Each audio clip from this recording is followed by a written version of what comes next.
자, 우리 예수님이 만난 사람들 제가 계속 살펴보고 있는 요한복음 오늘 42번째 시간입니다. 오늘 함께 읽은 요한복음 12장 12절에서 19절까지의 말씀을 가지고 팬심인가 제자도인가 팬심인가 제자도인가 라는 말씀의 제목으로 은혜를 누리고자 합니다.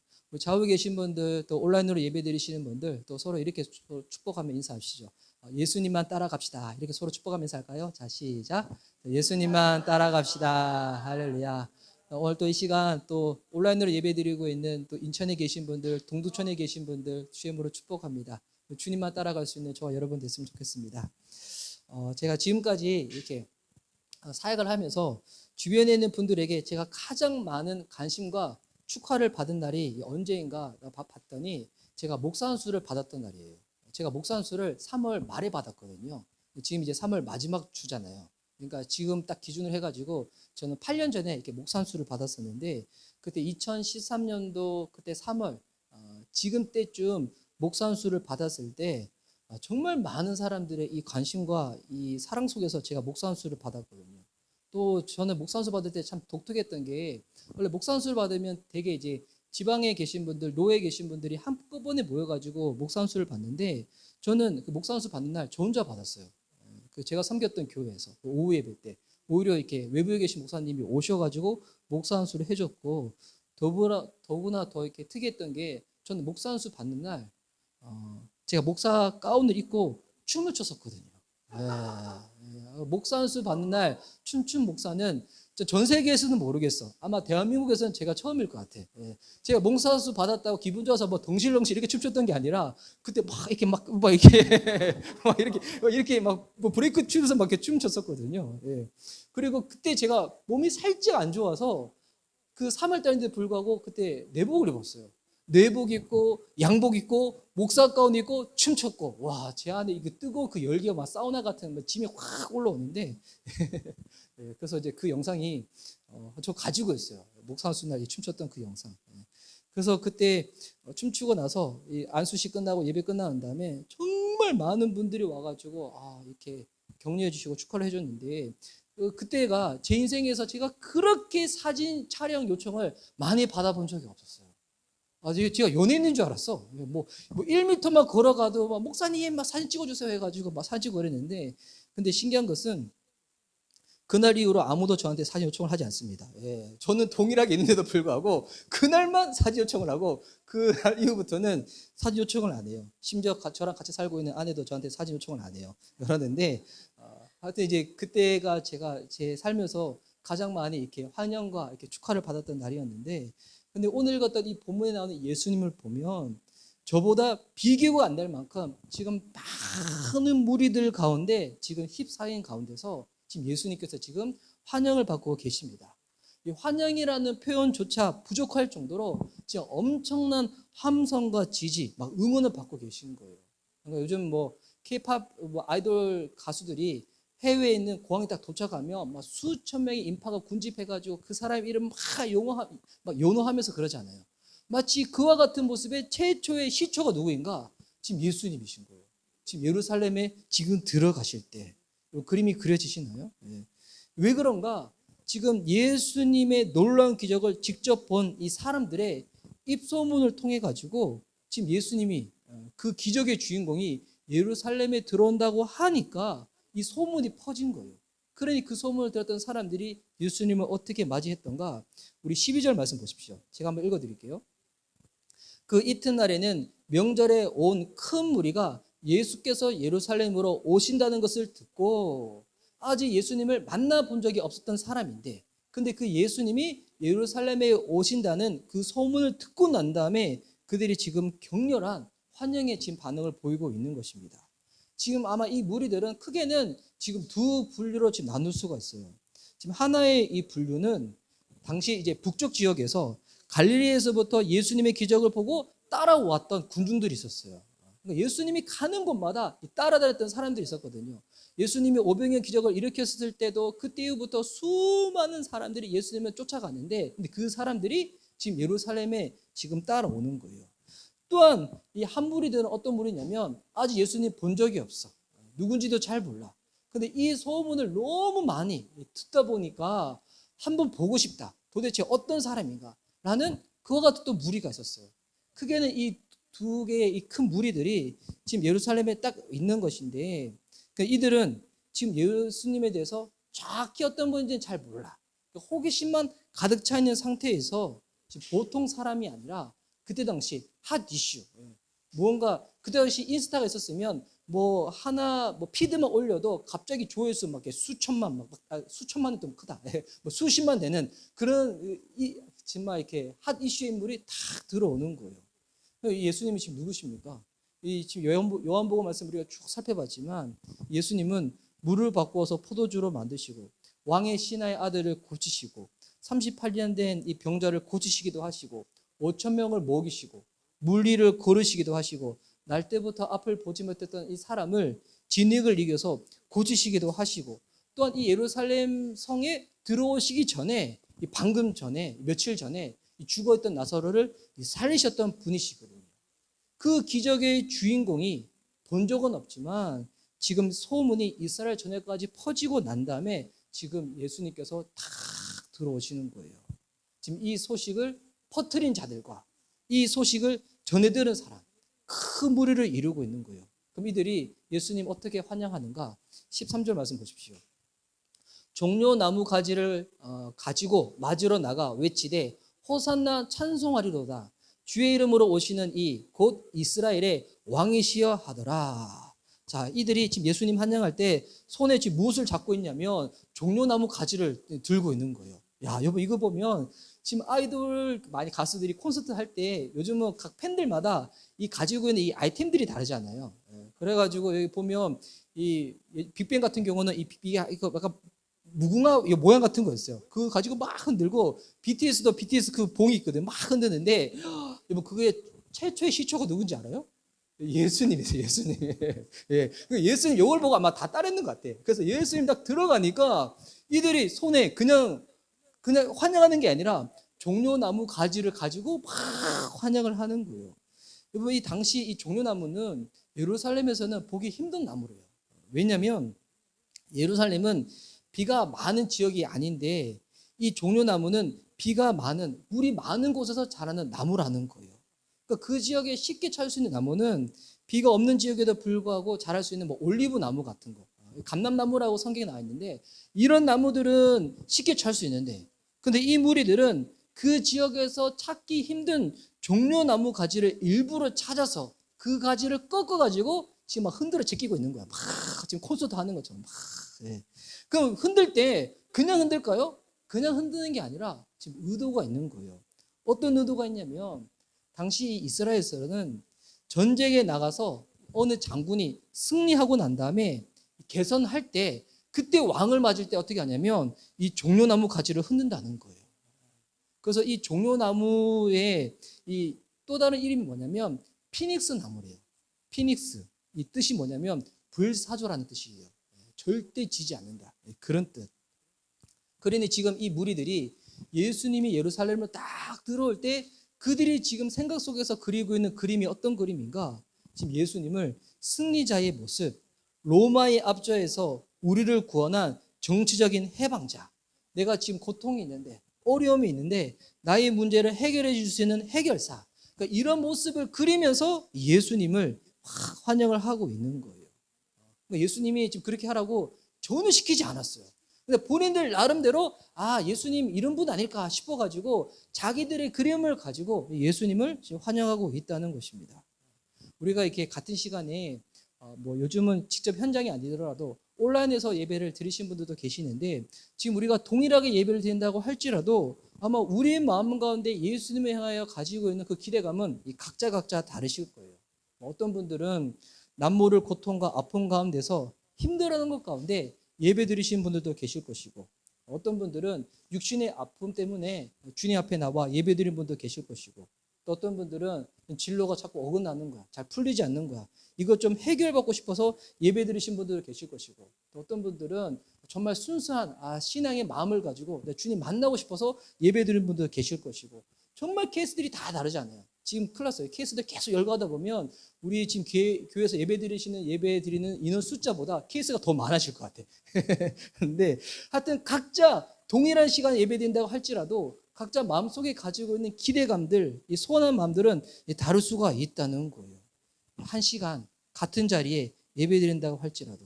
그런데 우리가 여기서 하나 해야 될 것은 뭐냐면 우리도 하나님을 향해서 가지고 있는 기대감이 있지만 우리 예배를 받으시는 주님조차도 우리를 향한 기대감을 가지고 계시다는 거예요. 우리가 그냥 나와서 예배드리는 것이 아니라 하나님도 우리를 바라보면서 소망하는 마음이 있고 기대하는 마음을 가지고 계시다는 거예요. 그럼 하나님은 우리를 어떻게 기대를 하시는가? 누군가에 의해서 그려진 하나님이 아니라 하나님, 그분은 원래 계셨던 분이잖아요. 창조주 하나님, 처음부터 거기 계셨던 그 하나님을 예배하기 원하는 그 예배자의 모습으로 주님은 우리를 만나기를 원하신다는 거예요. 우리가 이런저런 숱한 여러 가지 기대감을 가질 수는 있겠지만 다른 그 기대감이 아니라 그냥 내가 원하는 그 부분들이 아니라 정말 하나님 그분 자체를 만나기 원하는 그 마음으로 예배 드리고자 하는 그 마음. 만약 그 하나님이 원하시는 그 기대감과 또 우리가 원하는 그 기대감이 딱 일치되어지는 여러분 그때가 어떻게 되냐면 이번 그 예배 시간 가운데 주님의 임재가 충만하게 임하게 되는 것이고 정말 살아계신 하나님이 이와 같은 분이시구나. 나를 아끼시고 사랑하시는 분이시구나. 세상 가운데 어려움이 있다고 할지라도 그거 전혀 문제되지 않구나. 나는 충분히 이겨낼 수 있도록 주님이 내 삶 가운데 믿음을 더하시구나. 여러분 그와 같은 소망이 정말 눈에는 보이지 않는데 내 안에서부터 일어나게 된다는 겁니다. 어떻게 되어질 때?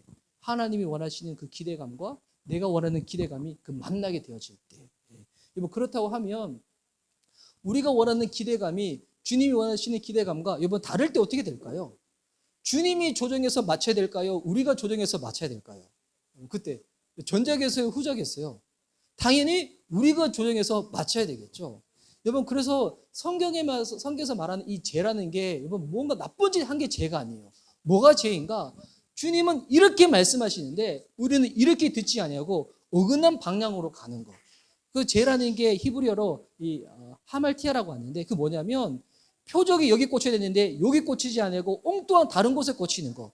이게 뭐냐면 이 죄라는 거예요. 하나님은 우리를 향해서 이와 같은 기대감을 가지고 딱 바라보시는데 주님 우리는 그런 것 말고요. 그냥 이것만 채워지면 됩니다. 이것만 해결받으면 됩니다. 이것만 계속 우기며 나아가는 거. 여러분 이게 이 죄라는 겁니다. 그래서 성경에 보면 그것이 죄가 돼가지고 우리 안에서 일어나는 숱한 모습들이 많이 나와 있는데 특별히 로마서 1장에 보면 이 죄가 나중에 어떻게 커지는지 그 모습이 쫙 나와 있거든요. 이 죄의 특성이 뭐냐면 결국에는 하나님이 원하시는 바와 다른 모습으로 계속 흘러가다 보니까 나중에는 하나님이 계속 말씀하시더라도 그냥 하나님을 믿는 그 그냥 형식만 딱 남겨두고 그 안에는 자기 욕심만 가득 채우려고 하는 거예요. 이게 나중에는 결국 하나님을 거역하게 되는 것이고 그리고 영적인 타락으로 도덕적 타락으로 그리고 나중에는 하나님 계시긴 계시지만 그 하나님이 아닌 내가 원하는 하나님의 모양만 만들어버리고 마치 내가 하나님 믿는 양 그렇게 착각하게 된다는 것입니다. 이 영적인 타락이 나중에는 보면 심각한 모습으로 다 이렇게 드러나지만 그 첫 번째 시작은 뭔지 알아요? 정말 작은 차에서 시작하는 거예요. 내가 원하는 하나님, 내가 그리는 하나님만 계시면 된다는 거예요. 이 작은 차이, 이 틈이 나중에는 크게 벌어져가지고 성경에서 주님이 말씀하신 하나님이 아니라 그냥 내가 그리는 하나님만 바라보며 그냥 이게 하나님인지 우상인지 구분도 안 되는 상태에서 그렇게 나가게 된다는 거예요. 지금 오늘 본문에 등장하고 있는 이 수많은 군중들이 지금 엉뚱한 기대감과 바램을 가지고 그 예수님을 그렇게 환영하고 자기 원하는 식대로 예수님을 지금 스타 삼으려고 하고 있다는 거예요. 근데 예수님 어떻게 하실까요? 예수님 우리랑 다르잖아요. 그래서 사람들이 아무리 그렇게 열렬하게 환영을 보인다고 할지라도 예수님은 그 예수님의 의지와 그 의도를 포기하지 않으시죠. 그래서 주님이 그 의지를 다음과 같이 표현을 하십니다. 14절 말씀 보십시오. 예수는 한 어린 아기를 보고 타시니 예수님이 예루살렘 상에 등장하실 때 지금 어린 아기를 타고 딱 등장을 하시는 거예요. 이 성경 말씀에 보니까 예수님이 지금 나귀를 타신 것은 그냥 타신 것이 아니라 15절 말씀에 이는 기록된 바 성경에서 기록되어 있는 것을 지금 이루시기 위해서 지금 일부러 어린 나귀를 탁 찾으셔가지고 타셨다는 것입니다. 이 기적의 주인공인 예수님은 지금 인기에 보답하기 위해 가지고 엄청난 군마를 거느리고 들어갈 수도 있을 거예요. 그런데 예수님은 그렇게 하지 않았습니다. 엄청난 준마를 타고 멋진 준마를 타고 환영 인파석으로 들어가신 것이 아니라 예수님이 택한 것은 이 나귀 새끼였거든요. 볼품 없고 또 그래 보세요. 나귀 새끼인데 자전거를 딱 탔는데 예수님이 발이 길어가지고 아마 이게 질질 끌렸을 거예요. 제가 자전거를 타는데 제 자전거를 타는 건 아니라 마치 이제 저희 집 둘째나 셋째가 타는 자전거를 딱 탄 거야. 뭐 어떨까요? 폼이 날까요? 안 날까요? 폼 안 나겠죠. 다리가 질질 끌리겠죠. 마치 지금 예수님이 그런 모습으로 딱 들어가는 거예요. 지금 목 청고 막 소리 지르고 있는 인파 속에서 지금 인파들의 눈앞에 예수님 딱 등장했는데 딱 보니까 너무 초라한 모습인 거예요. 인파들이 어떤 생각이 딱 들었을 거예요. 나귀 새끼 타고 발은 아마 질질 끌려가지고 막 이렇게 입성할 수도 있는 모습. 기대했던 바와 다르고 들었던 소문과 전혀 어울리지 않는 행색으로 딱 들어오시는 겁니다. 근데 무리들은 그렇다 치더라도 지금 제자들은 예수님의 그 의도를 알아야 되잖아요. 근데 제자들조차도 지금 예수님이 왜 이 나귀 새끼를 탔는지 그 의도를 전혀 몰랐다는 것입니다. 근데 예수님은 이와 같은 모습을 딱 보였을 때 이 성경에 보니까 16절 말씀 보십시오. 제자들은 처음에 이 일을 깨닫지 못하였다가 예수께서 영광을 얻으신 후에야 이것이 예수께 대하여 기록된 것임과 사람들이 예수께 이같이 한 것임이 생각났더라. 자, 지금은 제자들이 깨닫지 못했지만 예수님이 영광을 얻으시고 난 다음에 이 무슨 말일까요? 예수님이 십자가에 죽으시고 부활하시고 난 다음에 제자들이 성령을 받고 난 다음에는 깨달았다는 거예요. 아, 예수님이 그때 왜 이 나귀 새끼를 타셨던가. 그러니까 성령을 받기 전에는 예수님 정확하게 알기 전에는 그냥 세상에 좋은 것들이 좋은 거였어요. 근데 성령을 받고 난 다음에는 그냥 좋은 게 아니라 주님이 알려주시는 게 좋은 거예요. 그러니까 제자들의 시선이 완전히 바뀌게 된 거죠. 언제? 예수님의 십자가의 죽음과 그 부활, 이 성령을 받고 난 다음부터. 그 제자들도 지금은 전혀 예수님의 이 의도를 알지를 못하는 상태에서 지금 예수님께서 그 무리수로 탁 들어가는데 그러면 왜 예수님은 지금 이 어린 나귀 새끼를 타셨던가? 그에 대해서 이 성경은 이렇게 이야기하고 있어요. 예수님이 나귀 새끼를 타신 이유가 구약 성경에 기록되어 있는 그 말씀을 이루시기 위함이라고. 구약 성경에 어떤 말씀이 기록되어 있냐면 이 스가랴서 9장 9절 말씀인데요. 이 말씀을 보면 예수님이 나귀 새끼를 타시고 들어오신다고 미리 몇백 년 전에 예언이 딱 되어 있었던 거예요. 스가랴 9장 9절 말씀을 제가 한번 읽어드릴게요. 시온의 백성아 기뻐하여라. 예루살렘 백성아 즐거이 외쳐라. 보라, 내 왕이 내게로 오신다. 그분은 의로우시며 구원하시는 왕이시다.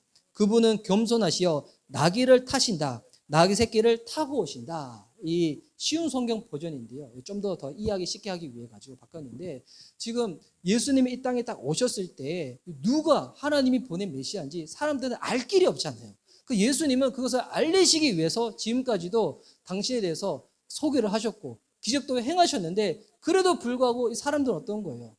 하나님이 보내시고자 했던 메시아로 예수님을 바라보는 것이 아니라 내 안에는 문제의 해결, 소원 성취를 이루기 위한 도구로서 예수님을 자꾸 바라보는 거예요. 그래서 이 마지막 결정적으로 예수님이 다시금 알려주시는 거예요. 수많은 인파들이 각자 자기들이 원하는 그림으로 예수님을 바라본다고 할지라도 나는 하나님이 너희들을 죄 가운데서 구원하시기 위해서 보내신 바로 그 구세주로 메시아로 딱 들어가겠다는 거예요. 그 예수님이 지금 예루살렘 상에 딱 들어가실 때 예수님의 그 의도 목적은 딱 하나였습니다. 성부 하나님이 예수님을 보내신 그 뜻 가운데 순종하기 위함. 그 이유 안으로 딱 들어가신다는 거예요. 근데 읽었던 이 스가랴 9장 9절 말씀 보면 지금 눈에 보이는 행색은 되게 초라하잖아요. 지금 나귀 새끼 타고 발 질질 끌리면서 좀 들어가는 모습. 그런데 여러분 이 모습을 통하여 예수님이 어떤 모습으로 들어가시는 거예요? 내 왕이 내게로 오신다. 그분은 의로우시며 구원하시는 왕이시다. 예수님이 이스라엘 백성들 가운데 이 땅에 어떤 모습으로 오셨다는 거예요? 왕의 모습으로 오셨다는 거예요. 왕의 모습. 예수님은 이 땅에 왕으로 오셨다는 거예요. 우리가 예수님 믿는다. 여러분 그 말인즉 내가 원하는 문제를 해결하기 위해서 해결사로 오신 것이 아니라 우리의 삶을 다스리시기 위한 왕으로 우리 삶 가운데 오신다는 것입니다. 왕으로 오셔서 세상에 있는 사람 왕들은 우리를 그냥 포갑으로 억제하고 다스리지만 예수님은 그러지 않으신 거예요. 9장 9절 말씀 보니까 그분은 겸손하시어 나귀 새끼를 타신다고. 주님이 우리를 다스리는 통치의 방법이 무엇이냐면 온유라는 거예요. 겸손이라는 거예요. 온유와 겸손으로 주님이 우리를 다스리시고 인도하여 주신다는 것입니다. 예수님 믿는다는 말이 무슨 말인가? 그분의 온유로 다스림을 받는 거예요. 그분의 겸손으로 우리가 이 섬김을 받는 거예요. 예수님은 우리를 구원하시기 위해서 이 땅에 오셨잖아요. 그분의 통치와 인도를 받는 자만 어떻게 되는 거예요? 구원의 길로 들어갈 수가 있는 것입니다. 그 구원을 이루시기 위해서 창조주 하나님, 능력의 하나님이 어떻게 하시는가? 가장 겸손하시고 온유한 모습으로, 그래서 나귀 새끼를 타시고 딱 들어가시는 것입니다. 지금 그 제자들과 거기에는 무리들의 마음 가운데는 지금 성경에서 말하고 있는 이 예수님을 받아들이는 것이 아니라 각자 자기가 만든 하나님으로 예수님을 숭배하고 틀리고 어그러진 동기로 주님 앞에 딱 나오잖아요. 근데 예수님을 보면 그 백성들을 향한 주님의 구원을 이루시기 위해서, 또 그것을 이루실 때 이 주님의 손품과 이 간절한 마음을 타시고 그것을 드러내기 위하여 나귀 새끼를 탁 타고 들어가신다는 겁니다. 그리고 나중에 이제 어떤 모습을 보이시는 겁니까? 예수님의 의도와 의지는 십자가에서 당신의 생명을 기꺼이 내어주심으로 말미암아서 이 절정의 이 클라이막스에 딱 이르게 되잖아요. 요즘 이제 코로나가 이제 1년 정도 지나고 난 다음에 최근에 저도 이제 어느 통계를 봤었는데, 예전에는 이 개신교 이 통계를 하면 진짜 이게 뭐 속된 말로 뻥튀기가 많아가지고 보니까 뭐 우리나라에 1,200만 명이 예수님 믿는다는 교회 다닌다는 거예요. 근데 실제로 주변에 들어보면 1,200만 명이면 못해도 한 4분의 1, 많이 잡으면 3분의 1이잖아요. 엄청난 사람이 교회 다니는 건데, 근데 제 주변 사람들은 그 교회에 대해서 좋은 얘기 하는 사람이 아니라 다 교회에 대해서 나쁜 얘기하고 안 좋은 얘기하는 사람도 있는데, 도대체 1,200만 명 어디 있어? 했는데, 그러니까 교회들이 뻥튀기를 많이 한 거죠. 근데 코로나 딱 1년 지나고 난 다음에 각 교단에서 이제 연말 되면 각 교단마다 자기들의 이 교세를 이렇게 통계를 해서 딱 드러내거든요. 최근 나온 제 통계를 봤는데 이게 진짜 통계 같아. 거품이 싹 다 걷어졌어. 뭐 1,200만 명이 어디야? 많이 잡아도 600만 명도 안 돼요. 요즘 싹 다 걷어져가지고 쫙 사라지는 거예요. 그러니까 지금 많은 사람들이 교회 왔다가 지금 떠나가 버린 거예요. 지금 많은 사람들이 예수님 문턱 앞에까지 왔다가 떠나가 버린 거예요. 많은 사람들이 현장에서 예배 드리다가 온라인으로 바뀌고 예배 드리지 못하는 상태에서 이 신앙을 많이 저버린 거예요. 여러분 혹시 주변에 그런 사람들 많이 있지 않아요?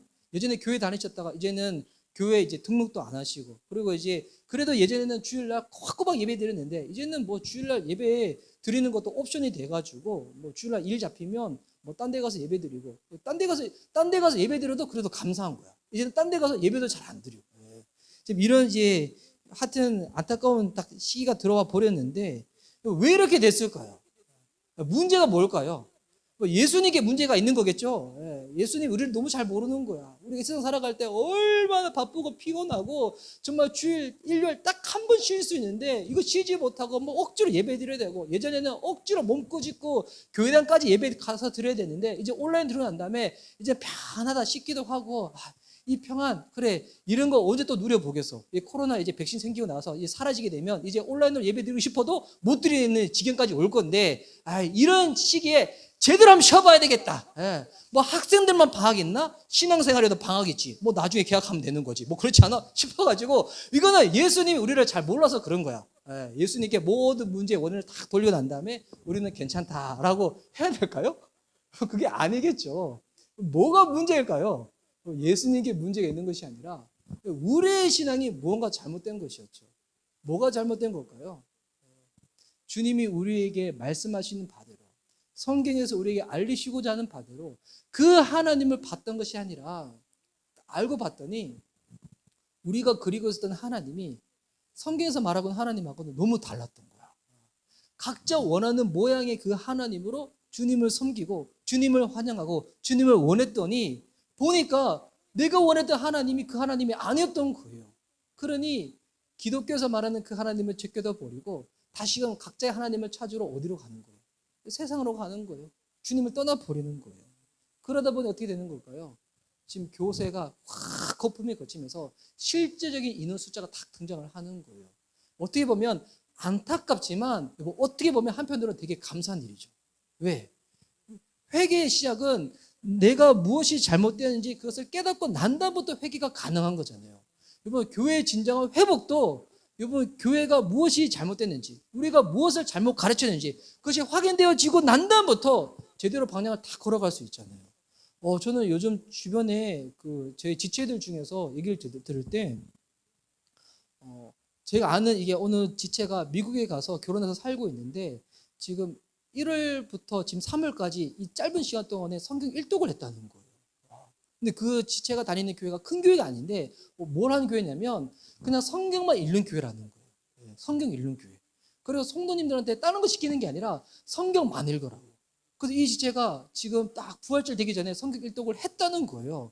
그래서 성경 일독 했으니까 어디에 이걸 올려야 될까요?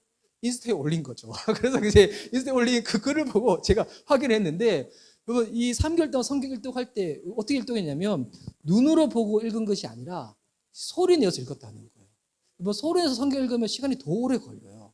그래서 그렇게 하다 보니까 하루에 못해도 1시간 반, 2시간씩 성경을 읽으면서 성경을 일독을 했다는 거예요. 와, 그걸 보고 제가 도전이 됐어요. 제가 도전이 됐다고요. 도전이 됐다고? 일단 이렇게 얘기만 끝납니다. 근데 와, 우리 교회 성경 일독하고 녹음하겠다고 하는데, 저는 우리 지체들이 너무 바쁘고 또 집도 머니까 하루에 한 장 정도 읽어서 녹음하는 걸로 했는데, 제가 믿음이 부족해서 그런 것 같아요. 하여튼 우리 성령 강림 주일까지는 신약 성경 일독, 그리고 그 이후에 올해 가기 전에 구약 성경까지 다 읽을 수 있는 우리 미션 리바이벌 교회 됐으면 좋겠습니다. 근데 요즘은 교회들이 회복할 때 다른 회복이 아니에요. 이벤트 많이 하면 회복되어질까요? 큰 공간으로 가면 회복되어질까요? 아니에요. 진짜 회복은 주님께 나오는 거예요. 주님 만나는 거예요. 다시 기도로 돌아가고 성경으로 돌아가는 거예요. 그래서 저는 최근에 어느 은퇴를 앞두신 이 목사님이 계신데, 그분이 이렇게 얘기하는 거예요. 우리 교회는 성경 읽는 교회다. 성경 안 읽고 간다? 등록하지 마시라고. 등록하면 피차간에 마음 불편해지고 힘들어지니까 그냥 딴 데 가시라고. 그분이 은퇴를 이제 몇 년 안 놔두셔가지고 되게 안 그래도 세셨는데 더 세게 가시던데, 저는 그렇게 얘기하면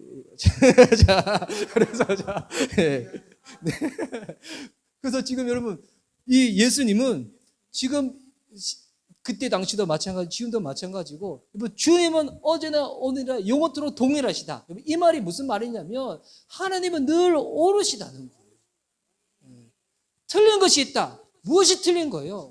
우리의 신앙의 방향이 틀린 것이고 우리의 신앙이 고전한 게 문제인 것이지, 주님을 바꾸어서 조정시켜서 우리 삶 가운데 맞추는 것이 아니라, 우리가 뭔가 잘못된 부분이 있다면 우리가 고침받고 우리가 조정을 받아서 주님께로 나와야 한다는 것입니다. 혹여나 내가 듣고 싶은 메시지가 아니고 내가 바라는 기적이 아니고 내가 바랬던 기쁜 소식이 아니라고 할지라도 어떻게 되는가? 주님이 우리에게 알려주시는 바대로 그 주님을 그리면서 주님께 나가야 되는 거예요. 그렇지 않으면 어떻게 되냐면, 우리가 코로나 이 1년 맞이하면서 지금 교회가 확 줄어들었잖아요. 그게 원래 보면 성경에 다 나와 있어요. 이 수많은 환영 인파들이 예수님 환영했었지만 나중에 이 환영 인파들이 나중에 다 어떻게 돼요?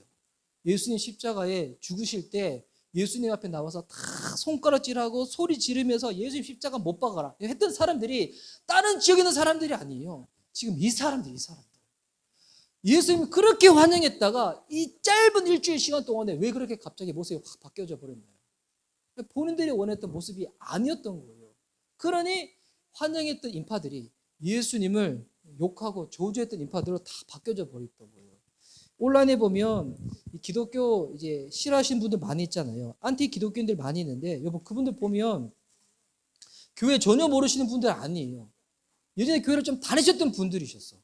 그런데 예수님에 대해서 정확하게 알지 못하다 보니까 어떻게 되는 거예요? 오히려 교회에 대해서 욕을 하고 있는 거예요. 예수님에 대해서 그렇게 하고 있는 거예요. 여러분, 이단에 빠져 계신 분들도 보면 여러분, 교회 전혀 모르시는 분이 아니야. 교회 전혀 모르는 분들은 성경 가지고 잘못된 해석으로 잘못된 교리를 이야기를 할 때 무슨 말인지 이해를 못해요. 교회를 다니더라도 성경 한 번도 안 읽어보신 분들. 제가 그런 지체 봤어요. 어느 신천지에 가셔가지고 성경 공부를 하고 오셨는데 가서 본인은 처음으로 깨달은 게 있었다는 거예요.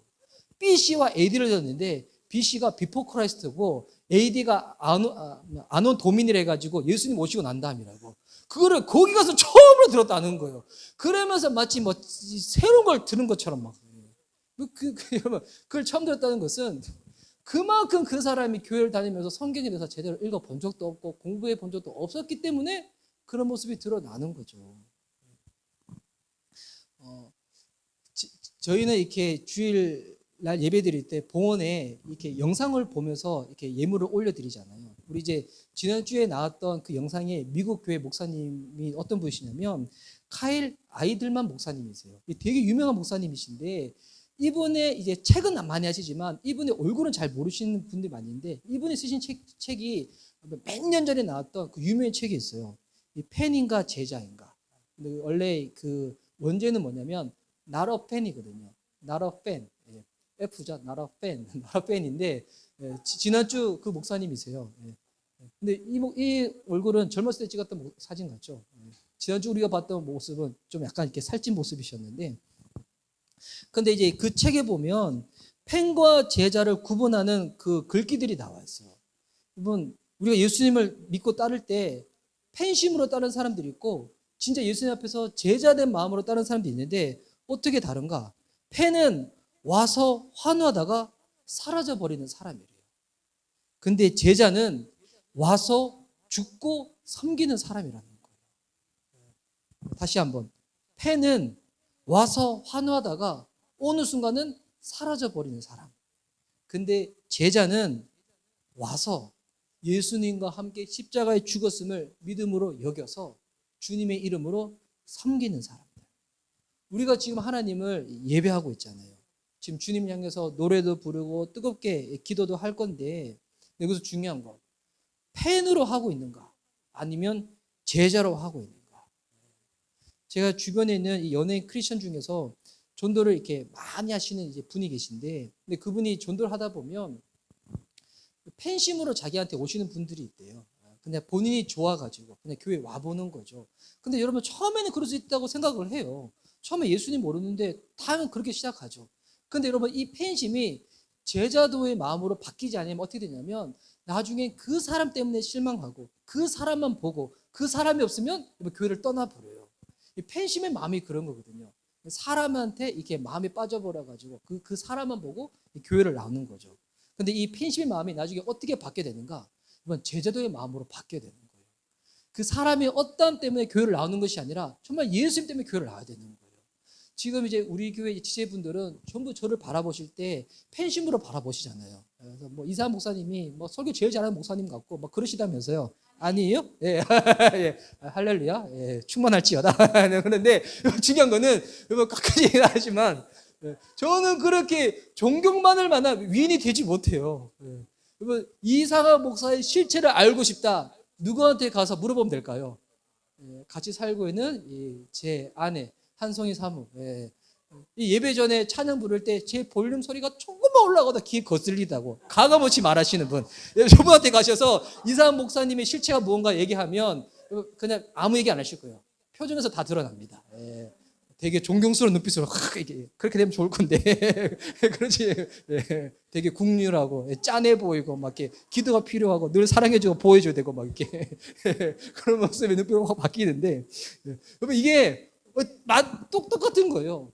이건 목사님이든 교회에서 신앙생활을 아무리 훌륭하게 하시는 분이든 할지라도 서로 섬기고 중보하고 사랑할 대상이지. 우리가 바라봐야 될 신앙의 대상과 신앙의 노는 누구신가? 예수님 한 분밖에 없다는 것입니다. 이 팬심의 마음이 제자들의 마음으로 바뀌지 아니한다. 어느 순간 여러분 교회에서 어려움이 생기면 어떻게 되는지 알아요? 그때는 주님 바라보고 교회에 남는 것이 아니라 사람들 때문에 교회를 떠나게 된다는 거예요. 그러면 오늘 본문에 나오는 이 수많은 무리들은 팬심이었을까요? 예수님을 따르고 싶었던 그 마음이었을까요? 뭐 답이 쉽게 나오겠죠. 예수님을 따르고자 하는 그 마음이 아니었어요. 정말 그냥 팬심의 마음이었어요. 주님 위해서 죽고자 하는 마음도 없고 부인하고자 하는 마음도 없고 오히려 더 예수님 때문에 섬기고자 하는 마음이 아니라 예수님이 나 섬기게 된다. 예수님이 나한테 이렇게 해줘야 된다. 근데 그 마음으로 예수님께 나오는 거예요. 그러니 그들 편에서 바랐던 이 소원들과 기적들이 이루어지지 아니하니까 어떻게 되는 거예요? 나중에는 그냥 다 예수님 떠나버리고 우리 예수님 십자가에 못 박으라고 그렇게 이야기를 하는 무리들로 바뀌어 버린다는 것입니다. 예수님이 행하셨던 그 수많은 기적을 경험했음에도 불구하고 하나님을 증오한다. 하나님을 미워한다. 하나님을 무시한다. 다른 사람이 아니에요. 뭐 원래 우리가 그와 같은 자들이었잖아요. 우리 역시도 주님을 알기 전에 십자가에서 그 예수님을 만나기 전에.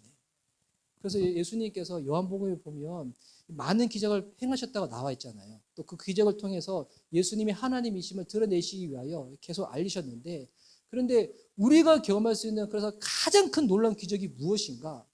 원래 우리 역시도 본질상 진노의 자녀로서 주님을 모르고 어떨 때는 소극적이든 적극적이든 주님을 대적했는데, 인간이 경험할 수 있는 가장 놀라운 기적, 그것은 내가 바라는 소원이 이루어지는 것이 아니라 나 같은 진노의 자녀를 주님이 하나님의 자녀로 바꾸어 주시는 거예요.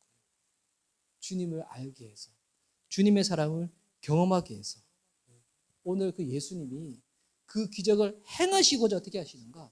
나귀를 타시고 예루살렘 성으로 들어가시고 이제는 이어서 십자가로 당당하게 걸어 가신다는 것입니다.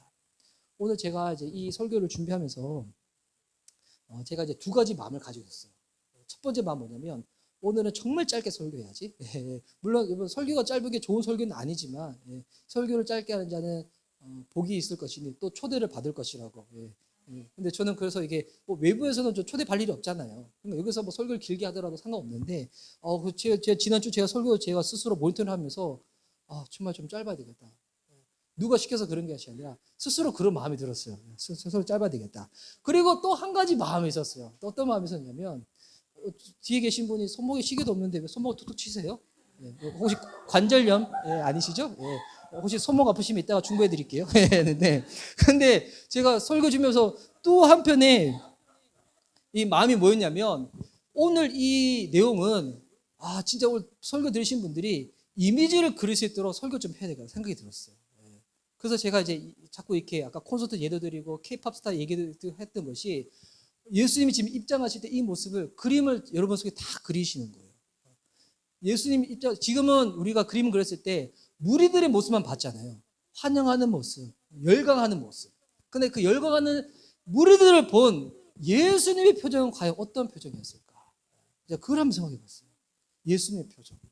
그러다가 제가 떠올랐던 그림이, 이미지가 하나가 있는데 어떤 이미지였냐면 저희 어머니에 대한 이야기인데 제가 이걸 되게 조심스러워요. 왜냐하면 저희 어머니도 저희 이 예배를 들으시거든요. 그러셔서 되게 좀 부담스럽긴 한데 저는 어렸을 때는 저희 어머니가 되게 바쁘시고 계속 일을 하시고 하시다 보니까 스스로 그렇게 자랑스러워하지는 못했어요. 근데 저는 지금 개인적으로는 저희 어머니 되게 자랑스러웠어요. 너무 어머니 제가 사랑하고 감사한데 근데 저희 어머니가 저희 이제 대학 다녔을 때 저희 어머니가 힘든 일을 많이 하셨는데 고철 장사를 하신 적이 있었어요. 저희 그 여자의 몸으로 고철 장사를 해가지고 보면 이렇게 아파트 철거 현장 같은 데 가면 고철 모아가지고 그 모아서 뭐 파시는 일을 하셨었는데 제가 대학교 1학년 겨울방학 때 어머니가 하시는 그 현장에 제가 같이 나간 적이 있었어요.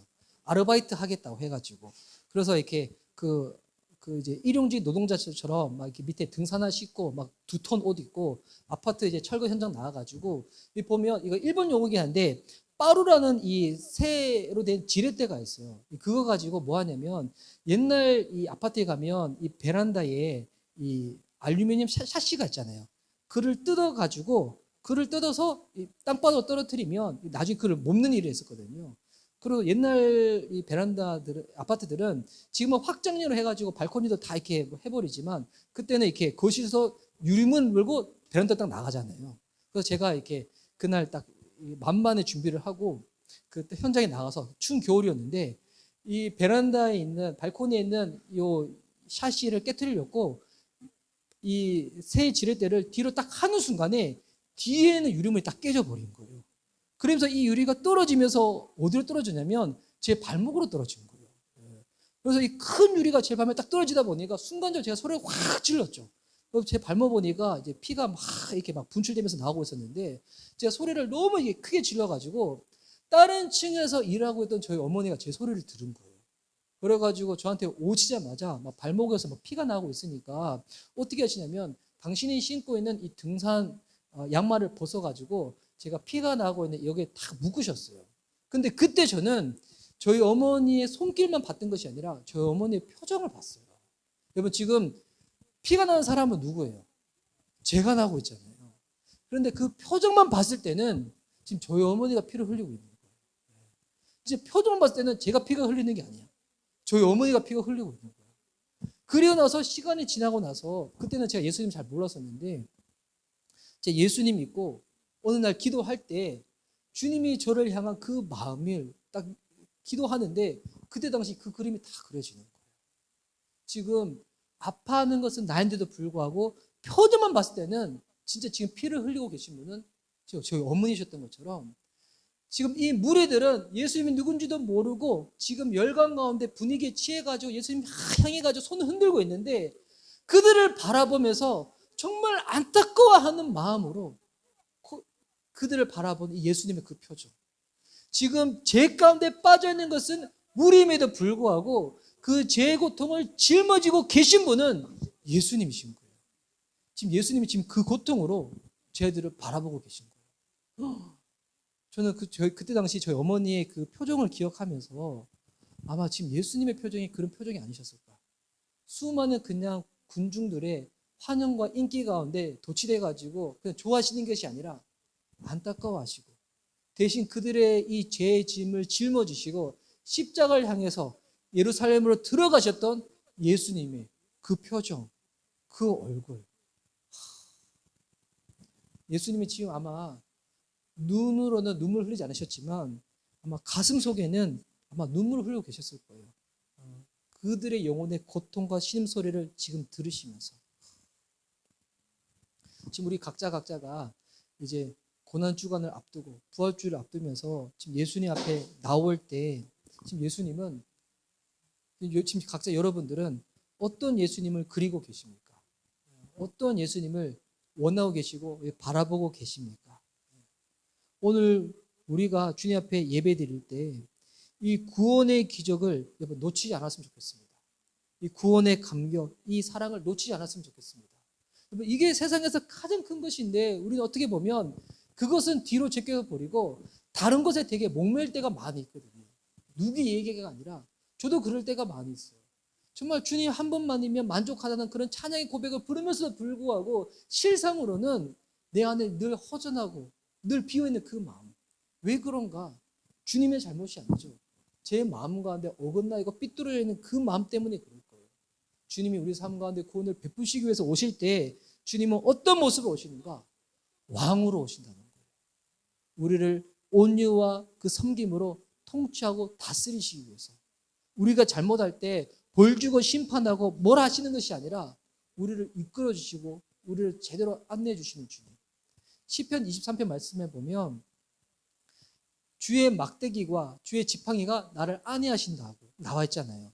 저는 예전에 예수님 몰랐을 때는 그 지팡이와 막대기가 하나는 끌고 가는 용, 하나는 우리를 때리는 용인 줄 알았어요. 어긋난 길로 갈 때 잘못 가네? 탁 때리는 용. 근데 그게 아니었어요. 그 막대기와 지팡이가 뭐냐면 우리가 구렁텅이에 빠졌을 때 우리를 건져내는 용이라는 거예요. 그게 막대기고 지팡이라는 거예요. 우리를 때리는 용이 아니라 우리가 주님 앞에서 제대로 갈 수 있도록 도와주는 용. 섬김과 온유로 우리 삶 가운데 오셔서 왕으로 우리를 다스려 주시는 주님. 이 종료주일은 예수님이 예루살렘 성에 입성한 것을 기념하는 날이잖아요. 오늘 우리가 예수님을 다시금 우리 삶 가운데 모셔드리고 우리의 이 예배와 삶의 현장 가운데 모셔드릴 때 내가 원하는 그림으로 예수님을 모셔드리는 것이 아니라 오늘 예수님께서 말씀하신 이 바대로 예수님을 모셔드렸으면 좋겠습니다.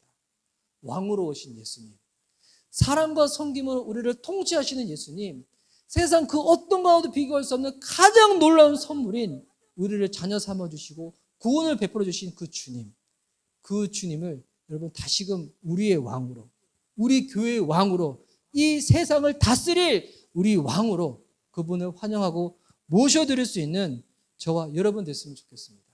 여러분, 그러면 이 마지막으로 이 주일날 종려나무 가지를 흔들었다고 하잖아요. 그러면 이 종려나무 가지를 흔들고 난 다음에 어떻게 하는지 알아요? 제가 이 재밌는 건데, 종려나무 가지를 흔들고 난 다음에 지금 저희가 이 사순절이 부활절 전에 이 40일 동안 사순절 기간인데, 그리고 난 다음부터 이 이제 기독교에서는 어떻게 하냐면 이 종려나무 가지를 1년 동안 놔두면 이게 빡 메말라 버린대요. 그리고 나서 제수요일이라고 사순절이 시작되어지는 첫 번째 수요일이 있거든요. 그때 수요일날 이 종려나무 가지를 불에 태우고 난 다음에 재가 남잖아요. 그럼 이 재를 이마에 탁 바른대요. 표시를 한대요. 이게 무슨 뜻인가? 나는 주님 안에서 죽어진 존재라고. 나는 주님 안에서 내 죄가 다 태워진 존재라고. 나라는 존재는 이제는 사라졌고 이제 내 안에는 예수님의 생명만 남게 되었다고. 그 말인즉 예수님이 내 삶 가운데 주인 되시고 왕이 되신다는 거잖아요. 여러분, 오늘 이마에 다 이 죄 바르셨나요? 이따가 발라드릴까요? 믿음으로 다 바릅시다. 나는 주님과 함께 내 죄가 죽어진 존재라고, 태워진 존재라고, 내 안에 예수 생명만 있고 예수님 왕으로 모시겠다고, 그 믿음의 고백으로 주님께 나아갈 수 있는 저와 여러분 될 수 있기를 예수님의 이름으로 축복합니다. 아멘.